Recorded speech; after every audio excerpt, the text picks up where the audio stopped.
Dalawa ang nasawi matapos bumagsak ang isang helicopter kaninang alas 7:27 ng umaga sa Barangay Kisaw sa Pililla, Rizal. Ayon kay Pililla Mayor John Masinsin, kabilang sa sakay ng helicopter ang dalawang dayuhan. Tatlo naman ang nasugatan kabilang ang piloto na kritikal ang kondisyon. Dinala ang lahat ng biktima sa Rizal Provincial Hospital para lapatan ng agarang lunas. Five yung lulan niya na tao. Unfortunately, dead on site yung isa.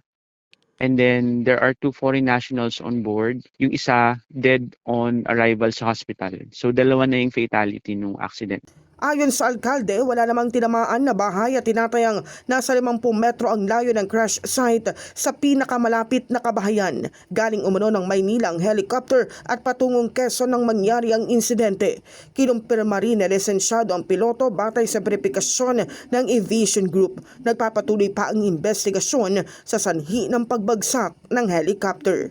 In the heart of changing lives, ako si Brigada Kath Austria ng 105.1 Brigada News FM Manila, the Music and News Authority.